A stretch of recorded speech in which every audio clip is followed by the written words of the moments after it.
Uy, uy, uy, pakinggan nyo muna. May kwento akong dala tungkol sa mga taong walang Netflix, walang trabaho, pero updated sa buhay ng kapitbahay. Squidman Music, ito na!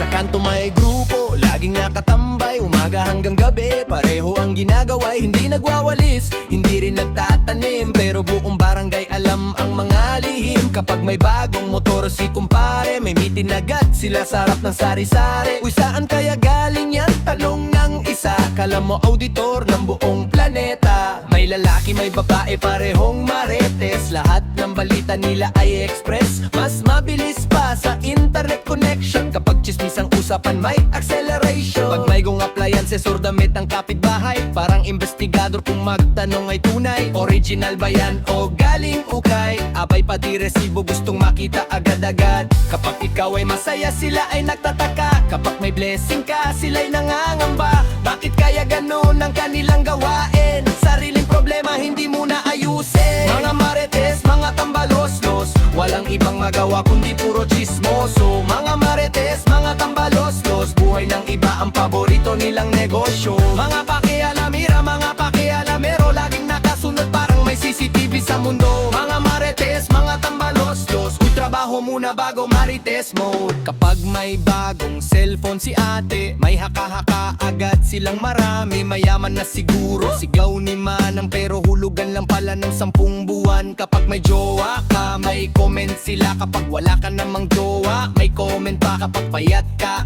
adik sabi nila, may sasabihin. Kapag mataba ka, may meeting na naman din. Araw-araw silang may press conference. Squidman Music, wala namang reporter, pero may audience. Puro opinion na walang pruweba, parang pelikulang walang kamera. May chismis silang sariling gawa, may dagdag bawas pa kada pasada. Pagdating sa dulo ng usapan nila, ikaw na ang kontrabida sa sariling istorya. Pero tandaan ninyo mga kaibigan, hindi habang buhay ang ganung asal. Kung puro pakialamin laman ng isip, baka sariling pangarap ang hindi maabot. Huwag ganyan, asal ninyo masisira buhay ninyo. Galit ang Panginoon sa ganyang asal. Mga marites, mga tambaloslos, walang ibang magawa kundi puro chismoso. Mga marites, mga tambaloslos, buhay ng iba ang paborito nilang negosyo. Mga pakialamira, mga pakialamero, laging nakasunod parang may CCTV sa mundo. Mga marites, mga tambaloslos, uy, trabaho muna bago marites mo. May isa akong kakilala sa kanto, pati aso ng kapitbahay kilala nito. Alam niya kung saan napunta, pero sariling tsinelas hindi makita. May isa namang marites, mga lotet, kahit walang signal may balita pa rin. Kapag tinanong mo kung saan galing, sasabihin lang niya secret, pero totoo yan.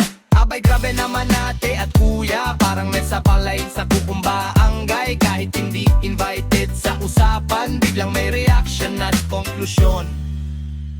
Hindi masama ang makipagkwentuhan, hindi rin bawal ang makipagkulitan. Pero kung sisiraan ng kapwa-tao, ibang usapan na yan mga bossing ko. Mas mabuti pang magtanim ng gulay, maglinis ng bahay o mag-ehersisyo araw-araw, kaysa magbilang ng problema ng iba na wala namang ambag sa sariling buhay nila. Yo! Mga marites, sige tanaw sa lain. Murag sila rapirmi ang sakto sa atong palibot karon. Kung unsay nani mo, ilang hisgutan. Kung unsay kalampusan nimo, ilang kasinaan.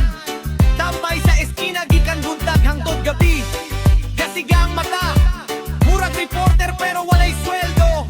Unsa man ni, sigig pangutana, sigig pamati, pero ilang kaugalingong problema wala nila nakita. Ayaw ka balaka kung daghanog istorya, kayang tinuod mo patig babaw sa tanang drama.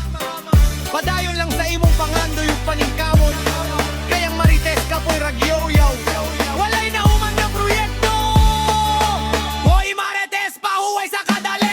Imong kinabuhi sa tan-awabi, kay basin ang blessing na mo abot unta na lang ang tunggot sa sobra nimong pakialam sa uban. Yo, maurag yun na. Mga marites, mga tambaloslos, walang ibang magawa kundi puro chismoso. Mga marites,